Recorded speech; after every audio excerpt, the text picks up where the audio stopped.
Hello students, hope all you are fine. So today we will discuss chapter 9 है ना, from 12th question. 12th question से करना है हमने. तो let us start. From the top of the 7 meter high building. यहाँ पे 7 meter high building है. 7 meter high building. ठीक है, 7 meter high building मान लो मैंने इसका नाम रख दिया AB. From the 7 meter high building, the angle of elevation of the top of the cable tower is 60 degree. अब यहां से इसके टॉप से angle of elevation of tower, यहाँ पे एक टावर है, यहाँ पे क्या है C एंड D. ठीक है, ये ऐसे है, ये मैंने ज्वाइन कर दिया इसको. इसका एंगल ऑफ एलिवेशन कितना है? Angle of elevation is what they have said from the top of the, ये टॉप है इसका किसका, 7 मीटर हाई बिल्डिंग का.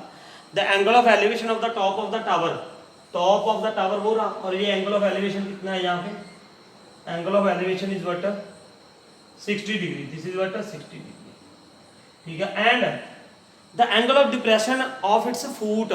देखो टावर की बात कर रहा है, इस टावर के यहाँ पे ये फुट है, यहां से देखोगे तो एंगल ऑफ डिप्रेशन ऐसे बनेगा, ऐसे एंगल ऑफ डिप्रेशन ये बनता है.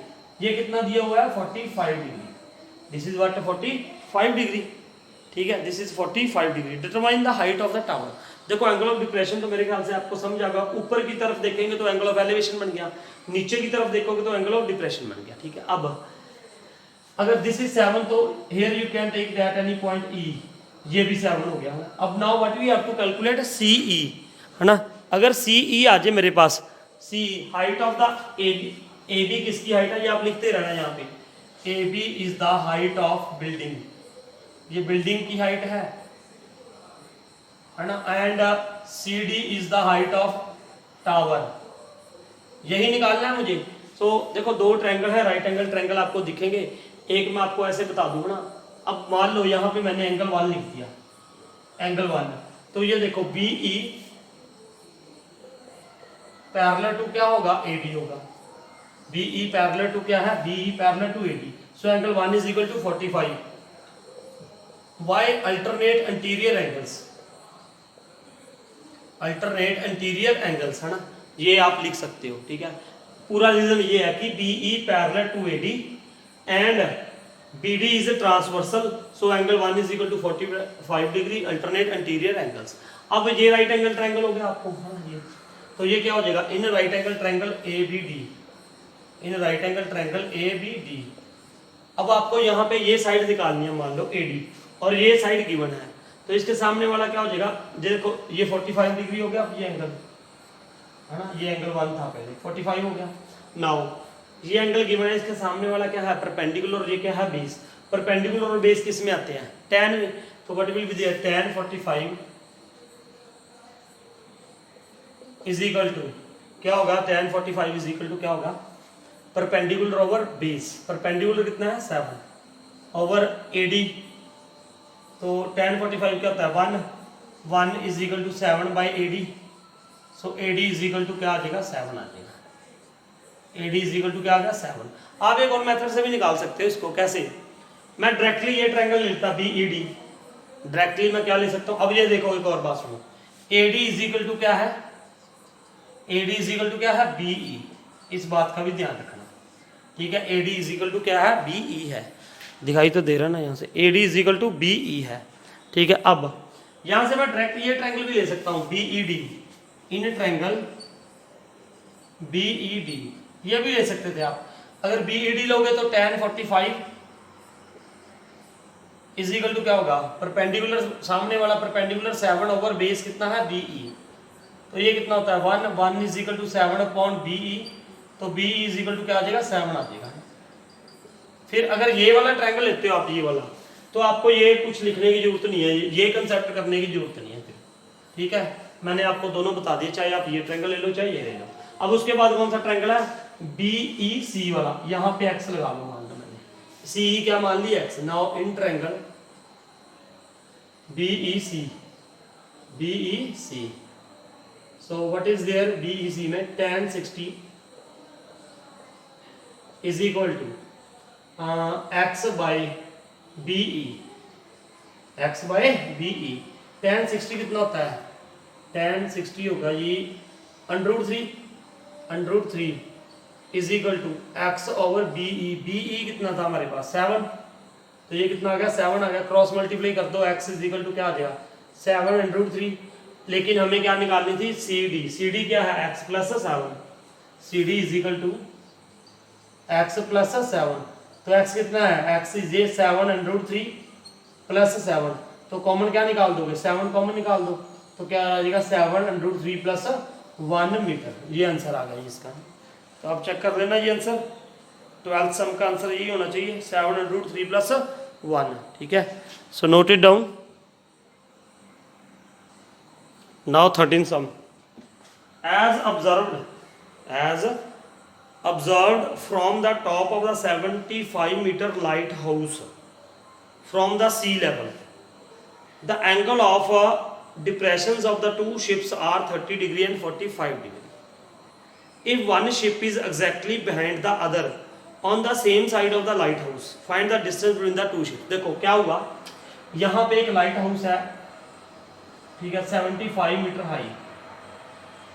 यहाँ से इसके ऊपर से ना, यहाँ से दो शिप्स थे यहाँ पे ना, एक ये शिप है, एक शिप ये है, ठीक है। यहां से ऐसे हैं, ये शिप्स की पोजीशन है, मान लो A B C and D. C D height है लाइट हाउस की। लाइट हाउस से दो शिप्स को ऑब्जर्व किया गया, तो जब वहां ऊपर से नीचे देखोगे तो क्या बनेगा एंगल ऑफ डिप्रेशन।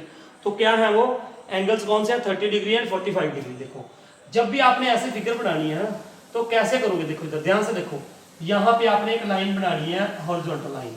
अब एंगल यहाँ पे बनेगा, देखो एंगल विल बी हियर, ठीक है। अब देखो इससे पहले वाला सम तो मैंने बता दिया, देखो मैं क्या बताना चाहता हूँ। अब एक एंगल ये है, एक एंगल ये है, ठीक है ना, ये लाइन ऑफ साइट आ रही है, this is line of site, this is horizontal line. एक एंगल ये है, एक ये है, तो एक उसने बोला था ना ये क्या है, angles are 30 degree and 45 degree. अब आपको खुद ही पता चल जाएगा, ये 30 डिग्री होगा, ये 45 होगा। दिस इज व्हाट 45 डिग्री, ये जो बड़ा है, और ये कितना है छोटा कितना है, ये 30 डिग्री होगा। This is what 30 degree. अब ध्यान से देखो, मैंने इससे पहले वाला टू वे से क्यों बताया है। जो मैंने अल्टरनेट इंटीरियर वाला कंसेप्ट बताया वो तो सब जगह पे यूज हो जाएगा, लेकिन वो जो दूसरा था वो हर एक जगह पे यूज नहीं होगा। दूसरे का मतलब जो मैंने बताया था ना, ये वाला ट्रायंगल ले लो, 2 ट्रायंगल ले सकते हो, यहाँ पे तो यही ट्रायंगल लेना पड़ेगा भैया, ठीक है। तो ये क्या करोगे आप, यहाँ पे मैंने लिख दिया एंगल 1, यहाँ पे क्या लिख दिया एंगल 2। तो अब ये एंगल 1 किसके इक्वल होगा, ये, और यहाँ पे आप लिख दो लेट अस सपोज ई है, ये लाइन है, लाइन ऑफ साइट है, ये हॉरिजॉन्टल लाइन है। ED is parallel to AC and AD is a transversal। ये आप कर लोगे खुद ना, AD is a transversal, so angle 1 is equal to EDA, angle EDA यही होगा ना, EDA, ठीक है। तो ये कितना हो गया 30 डिग्री हो गया। ये क्यों है अल्टरनेट इंटीरियर, तो एंगल 1 इज इक्वल टू कितना आ गया 30 डिग्री। ऐसे सेम ये तो 30 आ गया, यहाँ पे एंगल 1 30 डिग्री, और ये कितना आ जाएगा 45 degree. This is angle 2 is what 45 degree, ये आप लिख लोगे ना। अब हमें क्या निकालना है, ये डिस्टेंस निकालना है AB की। देखो क्वेश्चन क्या है, ये CD क्या था, एक लाइट हाउस था 75 मीटर हाई, यहाँ से एंगल ऑफ डिप्रेशन है 2 शिप्स के, है ना, एक शिप ये है, एक शिप ये है, दोनों एक दूसरे के पीछे हैं, तो ये इसका 30 डिग्री है, इसका क्या है 45 डिग्री, ठीक है। अब हमें ये डिस्टेंस निकालना है AB, ठीक है। तो कैसे निकालोगे, सबसे पहले ये देखो, first of all I will find out this BC। पहले मैं BC निकालूंगा, है ना, कैसे, ये ट्रायंगल ले लूंगा DBC। Now in triangle BDC ये क्या हो जाएगा 45, tan 45 is equal to CD upon BC। तो 45 कितना होता है 1, CD 75 है अपॉन BC, तो BC इज इक्वल टू क्या आ गया 75 मीटर आ गया। ये क्या आ गया BC, what is this BC। Now what you have to calculate, हमें तो AB निकालना था ना भैया। अब बड़ा ट्रायंगल ले लो, कौन सा ADC, इन ट्रायंगल ADC में क्या हो जाएगा tan 30 is equal to C D over A C. तो ये कितना होता है 1/√3 is equal to C D 75/AC। तो AC इज इक्वल टू कितना हो जाएगा 75√3। ये AC हो गया। अब इनके बीच में डिस्टेंस निकालना था AB, तो AB कितना होगा देखो AC इज इक्वल टू, या ऐसे लिख दो AB को, क्या लिख दोगे आप, AB is equal to AC minus BC, AC minus BC। AC कितना है AC 75√3 minus BC, BC is what 75 लिख दो। तो यहाँ से 75 क्या निकाल दो कॉमन, सो √3 माइनस 1, ये मीटर हो गया इतना है। 75√3 माइनस नहीं सॉरी हमने निकालना क्या था, एक तो what you have to find out, find the distance between the two ships. दोनों शिप्स के बीच में क्या निकालना है हमें, डिस्टेंस निकालना था ना दोनों शिप्स के बीच में से। तो tan 30 की वैल्यू कितनी होती है भाई 1/√3 75/√3। ये देखना जरा एंगल कौन से हैं 75 डिग्री, 30 डिग्री एंड 45 डिग्री, वो 75 है तो ये भी 75 हो जाएगा। If one ship is exactly behind the other on the same side of the lighthouse find the distance between the two ships. A B निकालना था हमें ना, क्या निकालना है ए बी। तो ऐसे ही तो निकलेगा, एक मिनट देखना जरा कहाँ पे मिस्टेक हुई है। नाउ 14 क्वेश्चन क्या है बेटा, ध्यान से देखो 14 क्वेश्चन। 14 में क्या दे रखा है कि ये देखो पढ़ लेते हैं एक बार question. A 1.2 metre tall girl sports a balloon moving with the wind in a horizontal line at a height of 88.2 metre from the ground. ये मतलब ये जो ये बैलून है, बैलून पकड़े बैठी है वो, यहाँ से 1.2 मीटर टॉल गर्ल है ना, ये 1.2 मीटर टॉल गर्ल है। और ये 88.2 कहाँ से है, यहाँ से है, यहाँ से फ्रॉम द ग्राउंड लेवल है जी। ये 88.2 मीटर इसकी हाइट कांस्टेंट है यहाँ से ना, ये 88.2 मीटर है हाइट ऑफ द बैलून है ना, from the ground. The angle of elevation of the balloon from the eyes of the girl at an instant is 60 degree. After some time the angle of elevation reduces to 30 degree. Find the distance traveled by the balloon during the interval. Figure बनी हुई है वहाँ पे ना, पहले ये 60 degree था, फिर तो विंड आई, ये यहाँ पे चला गया ना आगे ऐसे, यहाँ पे होगा, यहाँ से एंगल ऑफ एलिवेशन अब कितना आ गया 30 डिग्री। और we have to find out the distance travelled by the balloon. Distance, ये डिस्टेंस है ना ट्रेवल्ड बाय द बैलून, ये मतलब देखो इधर अगर मैं यहाँ पे ए पॉइंट दे लूँ, यहाँ पे मैंने क्या पॉइंट दे लिया बी, और यहाँ पे सी, और here it is D, here it is E. अब सबसे पहले देखो ये गर्ल की हाइट है यहाँ पे ना, ये आप यहाँ पे कोई पॉइंट रख लो, ई मान लो मैंने रख दिया, एफ ए वो तो रख दिया ए एफ, ये हाइट है गर्ल की। और ये अगर यहाँ पे मैं ये पॉइंट जी रख दूँ, G E is the height of the balloon, और यहाँ पे डी और वो भी एफ जी एच ई रख लो, ये भी उसकी हाइट है ना। अब मुझे निकालना है BC, कितना डिस्टेंस कवर कर लिया, how much distance it has covered, मतलब BC निकालनी है मुझे, सीधी सी बात है ना। अब सबसे पहले देखो ये 1.2 है, दिस इज 1.2, तो ये पूरी 88.2 है, तो इसमें से माइनस कर दो तो ये कितनी रह जाएगी, व्हाट विल बी दिस, ये 88.2 सारी थी, 88.2 में से ये 1.2 निकाल दो तो ये कितना रह जाएगा 87 रह जाएगा, दिस इज व्हाट 87, ये 87 है तो ये भी 87 होगी ना। ये आपने सारा लिख लेना है कि DC is equal to BC 87 क्यों आया, क्योंकि पूरा 88 था, 88 में से 1.2 माइनस कर दो तो 87 रह जाएगा ना। 88 था ना, 1.2 निकालोगे तो 87 ही रह जाएगा, ठीक है।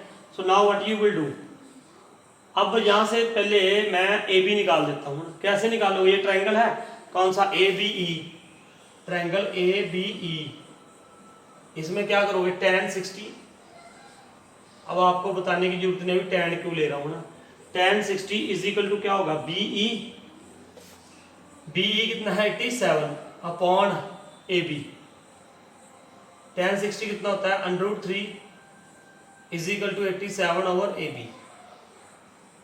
तो यहां से इसको मल्टीप्लाई कर दो तो क्या हो जाएगा AB into √3 is equal to 87, तो AB कितना आ गया जी 87 बाई √3, इसको कैंसिल कर दो है ना, और रैशनलाइज कर दो, तो ये कितना आ जाएगा, A B is equal to 87 √3 / 3। तो ये आई थिंक 19 के टेबल पे कैंसिल हो जाएगा, नहीं 29 के, 29 √3 आ गया, 3 2 6, 29 √3, A B is equal to 29 √3 आ गया है ना, ये आ गया A B. Now but we have to calculate बेटा बीसी, बीसी निकालनी थी। अब दूसरा ट्रायंगल ले लो, कौन सा, एडीसी, एडीसी, ट्रायंगल एडीसी, इसमें क्या हो जाएगा, tan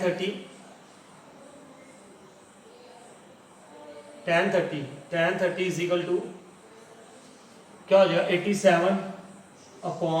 87 ए सी, यहाँ पे क्या लिख दो, ए सी लिख दो ना, ए सी आ गया, ए सी निकाल के उसमें से मैं ये माइनस कर दूंगा बस ए बी, तो भी कोई बात नहीं है। तो now what will be there, tan 30 कितना होता है, 1/√3 is equal to 87 by A C, A C is equal to कितना आ जाएगा, 87 √3, ये आ गया 87 √3 ए सी। तो मैंने ये बी सी निकालना था ना, बी सी कैसे निकालोगे, बी सी निकाल दो आप, देखो B C is equal to क्या हो जाएगा, ए सी माइनस ए बी, ए सी कितना था 87 √3 माइनस ए बी कितना है, what is A B, A B कितना है जी, ए बी 29 √3, तो इसको इसमें से माइनस कर दो, ये कितना आ जाएगा, 17 - 9 8, 17 में से 9 निकाल दो यार, 8 आ जाएगा, और ये क्या आ जाएगा, 7 - 2 5, 58 √3 आ जाएगा इसका आंसर, 8 9 17, 58 √3 आंसर चेक कर लेना एक बार, इसका आंसर देखना जरा क्या है इसका। अरे ये तो कुछ और ही आंसर आ रहा है, ये आंसर 13 में भी प्रॉब्लम थी, इस 40 में भी प्रॉब्लम लग रही है मेरे को, 294/5 आ रहा है, 294/5 √3, लेकिन 58 √3 आंसर आना चाहिए इसका, ठीक है। इससे पहले वाले में मुझे आंसर में प्रॉब्लम लगी कुछ, 17 में से 9 गए 8, ये चेक कर लेना यार आंसर, ये पता नहीं कैसे दे रखे हैं इन्होंने आंसर, 294 तो आने वाला नहीं है ना, तो चेक कर लेते हैं दोनों के आंसर है ना, हम चेक करेंगे एक बार, ये सही है मेरे ख्याल से, तो देखो आपको कोई गड़बड़ लग रही है तो बताओ, नहीं तो मेरे ख्याल से तो ये सही है सारा आंसर है ना, ये कुछ और ही दे रखा है 294/5, तो कोई बात नहीं, ये चेक कर लेना आप ना, मेरे हिसाब से ये आंसर सही है, ठीक है। So note it down. Now 15 question है ना, इससे पहले वाले दोनों के आंसर्स रॉन्ग दे रखे हैं ना एनसीईआरटी में, कोई बात नहीं, हमने करेक्ट आंसर निकाले हैं है ना, पीछे आंसर गलत है, ठीक है।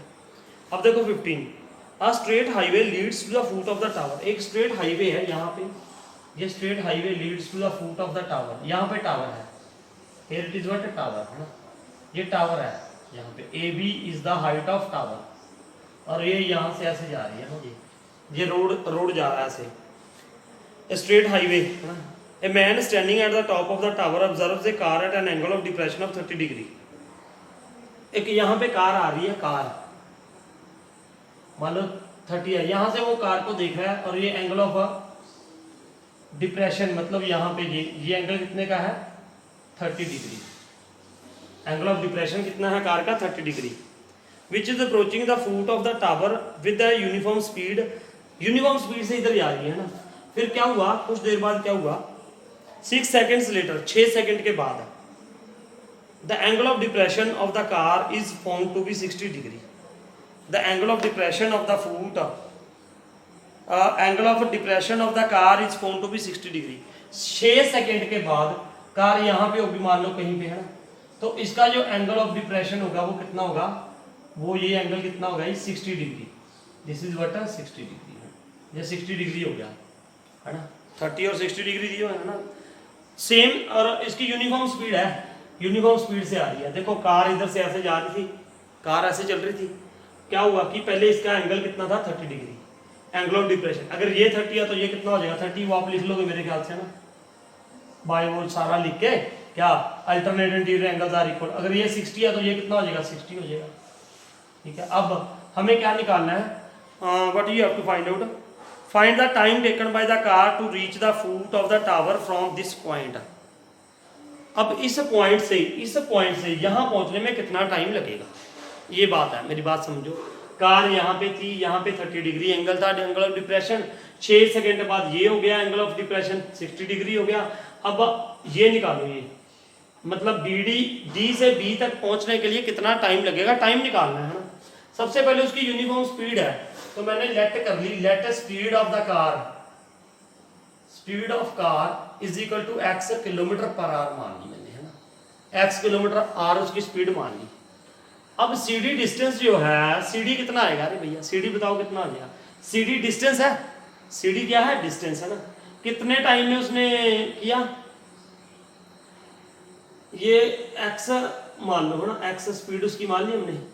तो अब ये कितना है उसका, ये डिस्टेंस, डिस्टेंस कितना है सीडी, डिस्टेंस मीटर पर सेकंड मान लो यहाँ भी इसकी ना, एक्स मीटर पर सेकंड मान लो, क्योंकि वो यूनिट ऐसे दी हुई है ना। डिस्टेंस कितना दे रखा है, डिस्टेंस कितना है सीडी। अब डिस्टेंस का फॉर्मूला क्या होता है, स्पीड इनटू टाइम। डिस्टेंस कितना है उसका सीडी, मैंने सीडी निकाला, सीडी स्पीड कितनी है एक्स, टाइम कितना है 6, तो ये सीडी इज इक्वल टू कितना हो गया 6x आ गया। ये कितना आ गया, ये 6x आ गया, ये क्या आ गया 6x सीडी है ना। अब मुझे निकालना है जी डी, ये डिस्टेंस निकाल लूंगा मैं, ये डिस्टेंस BD। ये कैसे निकालेंगे देखो इधर, और AB क्या है, हाइट ऑफ द टावर है। अब दो ट्रायंगल आपको नजर आ रहे हैं, नजर आ रहे हैं। Now first triangle in right angle triangle ABD, या पहले ACD ले लो, ABC ले लो, चलो इन triangle ABC, in triangle A B and C what will be there, tan 30 is equal to perpendicular क्या है AB ओवर AB ओवर, याद रखना मुझे BD निकालना है, मुझे क्या निकालना है BD, डिस्टेंस निकालना है ना। मतलब पहले मैं अगर डिस्टेंस आ जाए तो मैं टाइम अपने आप निकाल दूंगा, ठीक है, वो दिखाता हूँ आपको कैसे। AB कितना है, AB is what, AB upon tan 30 is equal to AB over, इसको ऐसे लिख दूं मैं, BC है ना, अपॉन में क्या है BC, तो tan 30 की वैल्यू क्या होगी 1/√3 is equal to AB over BC है ना। BC को मैं ब्रेक करके लिख दूंगा 6x प्लस BD, कैसे भी कर सकते हो आप ये कैलकुलेशन, ये लिख दिया मैंने ना। अब देखो ध्यान से, एक तो इसको ऐसे छोड़ दिया मैंने, दूसरा ट्रायंगल ले लो, इन ट्रायंगल क्या आ गया ABD, ट्रायंगल क्या आ गया जी ABD, इसमें क्या होगा tan 60 इज इक्वल टू क्या होगा AB ओवर क्या आ गया BD आ गया, परपेंडिकुलर ओवर बेस ही तो आएगा बेटा, ठीक है। और ये कितना होता है √3 is equal to AB over BD।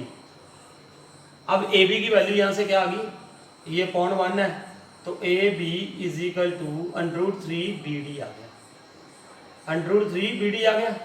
अब ये वैल्यू इसमें पुट कर दो, पुट दिस वैल्यू हियर, तो ये क्या आ जाएगा देखो 1/√3 इसमें पुट कर रहा हूँ, इसमें ये equal to is equal to AB की जगह पे मैंने क्या पुट कर दिया √3 BD upon 6x plus BD, ठीक है। अब इसको क्रॉस मल्टीप्लाई कर दो, तो ये क्या बन जाएगा 6x plus BD is equal to, ये कितना हो जाएगा √3 इंटू √3 कितना हो जाएगा 3BD हो गया। BD की वैल्यू निकालनी है 6x is equal to 3BD minus BD, तो ये कितना आ जाएगा 6x is equal to 2BD आ गया, 2BD आ गया ना, दिखाई दे रहा है यहाँ से 6x is equal to 2BD, तो ये BD कितना आ जाएगा 6x upon 2 is equal to BD, तो ये क्या आ गया 2 3 जा, तो BD इज इक्वल टू कितना आ गया 3x, BD is equal to कितना आ गया 3x आ गया, BD 3x आ गया। अब मुझे ये इसका टाइम निकालना था, ये डिस्टेंस आ गया ना, डिस्टेंस तो इतना है ना, ये डिस्टेंस कितना हुआ, अब distance is equal to 3x, time कितना है, टाइम निकालना है, और स्पीड कितनी है x, स्पीड मैंने x तो मानी थी। अब टाइम का फॉर्मूला क्या होगा, time is equal to distance over speed, distance कितना था 3x, और स्पीड कितनी है x, x के साथ x कट गया तो कितना आ गया 3 सेकेंड रह गया, टाइम कितना आया इज इक्वल टू 3 सेकेंड्स आ गया ना। 3 सेकेंड में जो यहाँ से यहाँ पे पहुंच जाएगी का, मेरी बात समझो, मैंने इसकी यूनिफॉर्म स्पीड थी इसलिए स्पीड क्या मान ली x मीटर पर सेकेंड मान ली। डिस्टेंस cd, यहाँ पे डिस्टेंस cd डिस्टेंस का फॉर्मूला क्या होता है, distance is equal to speed into time, distance cd is equal to 6 into x। उसके बाद बात कुछ भी नहीं है यार, ये 6 है, एक बार ये ट्रायंगल लिया, एक बार बड़ा ट्रायंगल ले लिया, वहां से हमने निकाल दिया। तो आई थिंक इसका आंसर भी 3 सेकेंड ही है, आप चेक कर लेना इसका आंसर, इसका तो सही दे रखा होगा मेरे ख्याल से, इसका सही आंसर पीछे 3 सेकेंड ही आएगा। हाँ 3 सेकेंड आ गया ना। अब आगे देखते हैं 16 क्वेश्चन, ठीक है, तो ये समझ आ गया होगा मेरे ख्याल से, आपको दिखाई दिया सारा ये, हाँ ठीक है 3 सेकेंड्स है ना। Now next question 16 question, last question of this exercise 16 question देखते हैं क्या है। 16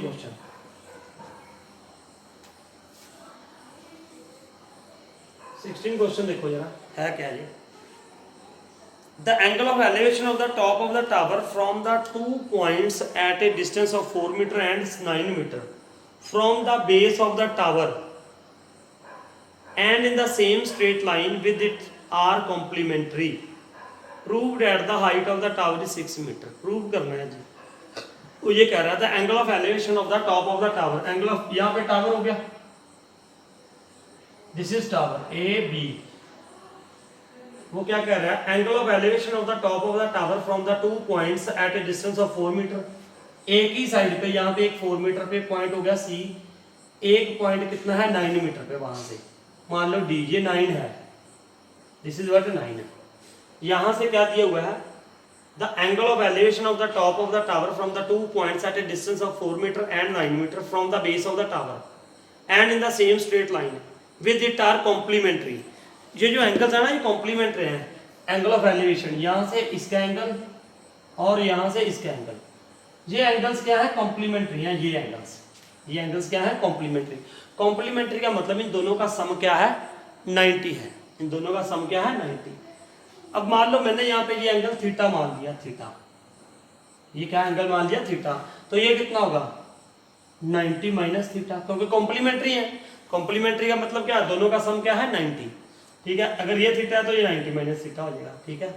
और मुझे हेवी हाइट, जो इसकी हाइट है वो प्रूव करनी है क्या 6, कैसे होगा। देखो 2 ट्रायंगल आपको नजर आ रहे हैं, बिल्कुल नजर आ रहे हैं। अब मैं सबसे पहले ये ट्रायंगल ले लूंगा, in triangle ABC, in triangle ABC, यहाँ पे ये क्या लगा दूं tan theta, tan theta is equal to क्या होगा perpendicular AB, tan theta AB over 4 आ गया, AB ओवर क्या आ गया 4 आ गया, ठीक है।